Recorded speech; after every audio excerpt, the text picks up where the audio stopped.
장애인 문화복지신문 제503호 제8면 기사입니다. 민생중심 확장 재정.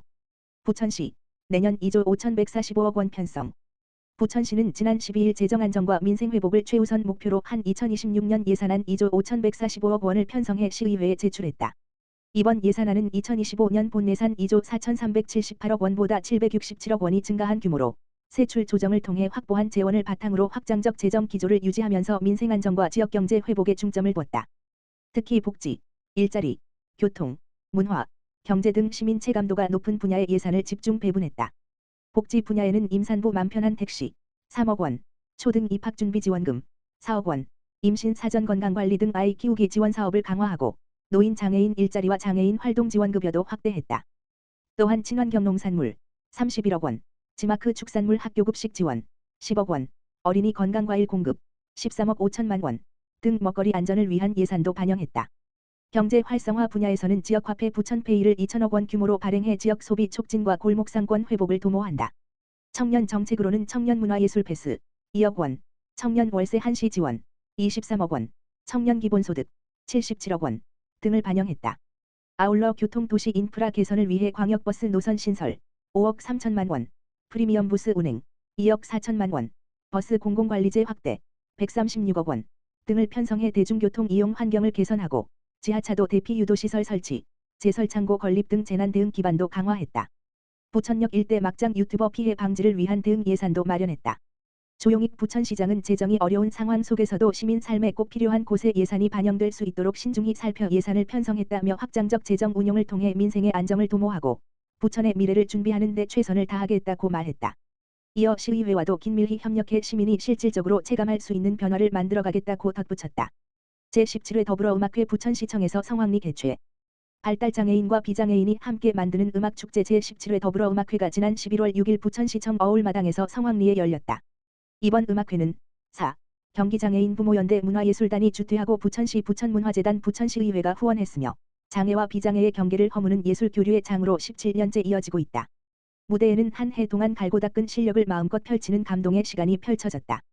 바이올린과 드럼, 통기타, 노래 등 다양한 악기 연주가 이어지며 연주자들은 관객과 활발히 소통했다. 음악은 공연장을 따뜻한 울림으로 채우며 깊은 감동을 전했다. 올해 음악회에는 나눔꽃 챔버 오케스트라 드럼 정재원 사물놀이 신명나리 민요 자진몰이 통기타 샤카 댄스 써니에스 난타 소리노래 훌라 알로하 프렌즈 합창 해피하모니 등 총 9개 팀이 참여해 다채로운 무대를 선보였다. 포리스트 검프 메인심, 드라마 환혼 오스트 골던, 바람이 불어오는 곳, 그대라는 시, 호텔 델루나 오스트 등 친숙한 곡들이 이어지며 공연장은 한층 더 따뜻한 분위기로 물들었다. 연주가 끝날 때마다 관객들은 아낌없는 박수와 환호로 발달장애인 예술가들의 열정과 노력을 응원했다. 허혜영 부천장애인 부모연대 회장은 예술은 말보다 강한 힘을 가진다며 발달장애 청년들이 무대에서 자신을 표현하는 모습 자체가 우리 사회의 인식이 변하고 있다는 증거라고 말했다. 조용익 부천시장은 더불어음악회는 서로의 다름을 이해하고 함께 어우러지는 뜻깊은 자리라며 문화예술을 통한 포용의 메시지가 지역사회 전반에 확산되길 바란다고 강조했다. 17년째 이어지고 있는 더불어음악회는 단순한 공연을 넘어 발달장애인들의 자립과 권리 확장을 상징하는 문화행사로 자리 잡았다. 작은 악기 소리와 한 곡의 노래들이 모여 함께의 가치를 전하는 따뜻한 울림이 되고 있다. 부천시 장애인 고용 확대 나서 쉬운 공고문 통해 접근성 강화. 부천시는 장애인의 사회참여 확대와 안정적인 소득 보장을 위해 2026년 장애인 일자리 사업 중 일반형 일자리, 전일제 시간제, 참여자를 모집한다. 특히 올해는 정보 접근에 어려움을 겪는 장애인을 위해 공고 내용을 쉽게 풀어 쓴 어려운 모집 공고 함께 읽기를 새롭게 도입해 공고문을 별도로 제작해 게시했다. 어려운 모집 공고 함께 읽기는 일자리 지원을 고려하는 장애인 당사자가 내용을 스스로 이해하고 판단할 수 있도록 질의응답 형식으로 구성됐다. 이에 따라 공고문은 부천시 홈페이지 부천소식 대시 공고 입법예고 대시 고시 공고 게시판에서 열람할 수 있다. 이번 모집 규모는 총 84명으로 전년보다 29명 증가했으며 일반형 전일제는 67명, 시간제는 17명이다.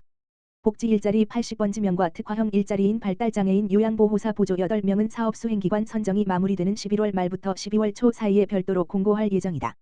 신청 대상은 공고일 기준 부천시에 주민등록이 되어 있는 만 18세 이상 및 기업 등록장애인이다. 접수는 11월 27일부터 28일까지 부천시청 지하 1층 이음방 2에서 본인 방문으로 진행된다. 접수 시간은 오전 10시부터 오후 6시까지이며 정오부터 오후 1시까지는 점심시간으로 접수하지 않는다. 근무 기간은 2026년 1월 1일부터 12월 31일까지며 보수는 전일제 기준 월 215만 6,880원, 시간제 기준 월 107만 8,440원 수준이다. 엄미영 부천시 장애인복지과장은 장애인 일자리 사업은 단순한 근로 기회를 넘어 자립과 사회 참여를 촉진하는 정책이라며 올해 처음으로 도입한 어려운 모집 공고 함께 읽기 공고문은 지원자 눈높이에 맞춘 시도로 앞으로도 현장의 목소리를 반영한 맞춤형 지원을 지속해 장애인 고용 확대에 힘쓰겠다고 말했다. 시흥시 장애인 전용 주차구역 민관 합동점검 실시. 시흥시 시장 임병택 는 11월 12일 시흥시 장애인 편의증진기술지원센터와 함께 장애인 전용 주차구역 불법 주차 및 표지 부정 사용에 대한 민관 합동점검을 실시했다. 이번 합동점검은 장애인 전용 주차구역 위반 행위를 단속하는 동시에 주민들에게 올바른 주차 문화 정착의 필요성을 홍보해 장애인의 이동권을 보호하기 위해 추진했다. 주요 점검 내용은 주차 표지를 부착하지 않고 장애인 전용 주차구역에 주차 보행 장애인 탑승 없이 주차하는 불법 주차와 장애인 주차구역 앞에 이중 주차 불법 적치물 등으로 주차를 방해하는 행위, 주차 표지를 부당하게 사용하는 행위 등이다.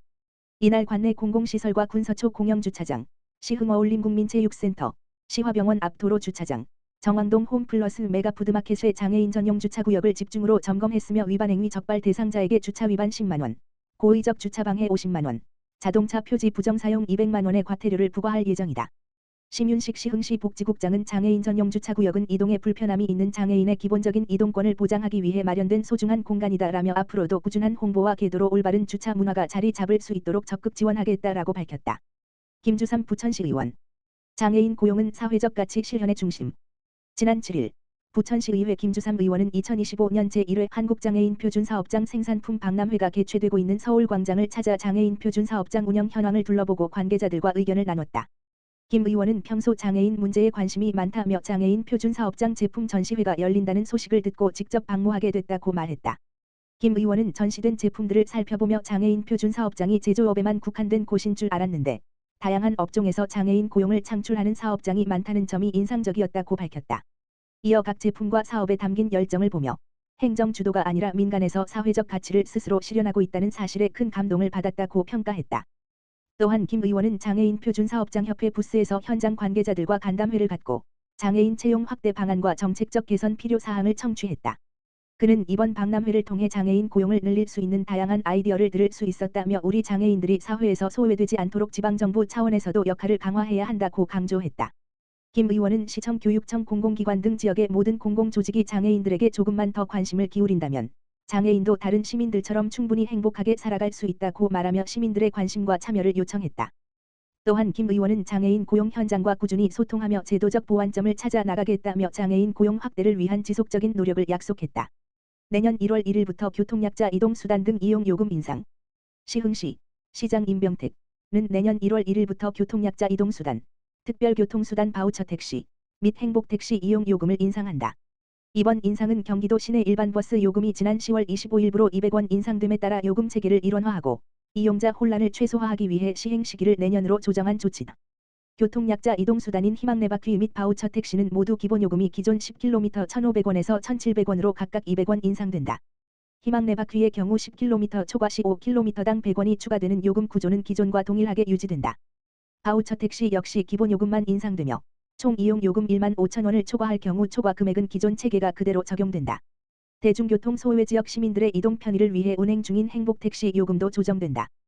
현행 경기도 시내버스 카드 요금인 성인 1,450원, 학생 1,010원에서 내년 1월 1일부터는 성인 1,650원, 학생 1,160원으로 각각 인상된다. 임병택 시흥시장은 요금 인상으로 인한 혼란을 최소화하기 위해 시행 전까지 충분히 안내하겠다라며 교통약자 이동수단과 행복택시는 시민의 이동 기본권을 보장하는 데 필요한 서비스인 만큼 요금 인상에 상응하는 서비스 개선에 더 힘쓰겠다라고 강조했다. 시는 향후 홍보 강화와 함께 차량 접근성 운영 효율성 개선, 이용 편의 향상을 위한 제도 보완 등을 추진해 교통약자와 대중교통 소외지역 주민들의 이동권을 적극 지원해 나갈 계획이다.